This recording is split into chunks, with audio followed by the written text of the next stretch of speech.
PPP అంటే private public partnership. అయితే దీన్ని పీపీపీ అంటే ప్రైవేటీకరణ అన్నట్లుగా వైసీపీ మార్చేస్తోంది. అయితే ఇప్పుడు ఈ ప్రైవేటీకరణపై అడ్డగోలు ప్రచారం మరొక దశకు చేరుకుంది. మెడికల్ కాలేజీల విషయంలో టీడీపీ ప్రభుత్వం తీసుకున్న నిర్ణయాలను వక్రీకరిస్తూ ప్రజల్లో భయాందోళన కలిగించే పనిలో పడింది వైఎస్ఆర్సీపీ.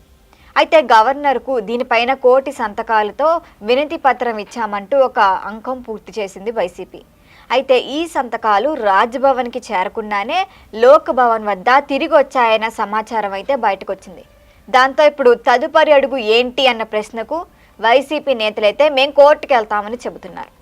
మరొక వైపు దీనిపైన టీడీపీ నేతలు ప్రభుత్వం కూడా మేం కూడా అదే కోరుకుంటున్నాం అన్న మాటలు కూడా వినిపిస్తున్నాయి. అసెంబ్లీకి రాకుండా రాజకీయాలు చేస్తున్న వైసీపీ కనీసం కోర్టులైనా నిజాలు చెప్పాల్సి వస్తుందేమో అని అధికార వర్గాలు భావిస్తున్నాయి. మెడికల్ కాలేజీలను ప్రైవేటీకరణ చేస్తున్నారని హైకోర్టులో పిటిషన్ వేయడానికి ఇప్పుడు వైసీపీ సిద్ధమవుతోంది. తమ వాదనకు బలంగా కోటి సంతకాలను కూడా సేకరించి ఇప్పుడు వాటినే కోర్టుకు సమర్పిస్తామని చెబుతోంది. అంటే 1 కోటి మంది పిటిషనర్లు ఉన్నట్లుగా చూపించాలనేది వైసీపీ ప్రయత్నం. కానీ కోర్టులు అయితే ఇలాంటి ఫేక్ సంతకాలను ఎప్పుడూ అంగీకరించవు. ప్రతి ఒక్కరి గుర్తింపు వివరాలు, ఎవరైతే సంతకాలు చేశారో వాళ్ళ ఇన్ఫర్మేషన్, వాళ్ళ ధృవీకరణ కోర్టుకి తప్పనిసరిగా కావాల్సిందే. జస్ట్ సంతకాలతో అది తీసుకోదు. మరి ఇవన్నీ తెలిసినా కూడా సాక్షి వంటి మీడియాల్లో ప్రచారం కోసం ఈ సంతకాల డ్రామా చేయిస్తున్నారన్న విమర్శలు వస్తున్నాయి. అసలు పిటిషన్ దాఖలయ్యాక కోర్టులో వైసీపీ ఏం వాదిస్తుందనేదే మనకిప్పుడు ముందున్న అసలు ప్రశ్న.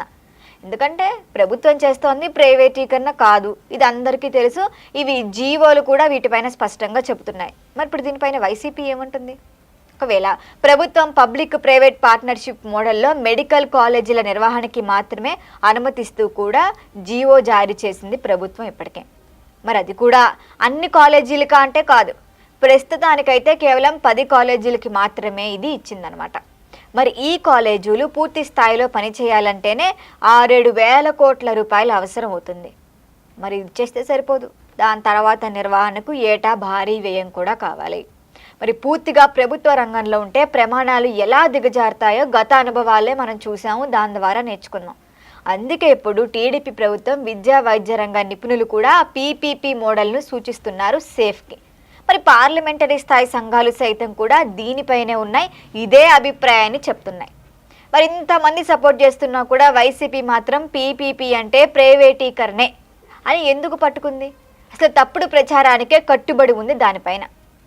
ఇప్పుడు వైసీపీ కోర్టుకు వెళ్తే మాత్రం ఈ తప్పుడు ప్రచారాన్ని తనే ఖండించుకోవాల్సిన పరిస్థితి వస్తోందని కూడా రాజకీయ వర్గాలు అంటున్నాయి. ఎందుకంటే ఇప్పుడు కోర్టులో పీపీపీని ప్రైవేటీకరణగా నిరూపించడం వైసీపీకి అసాధ్యమే.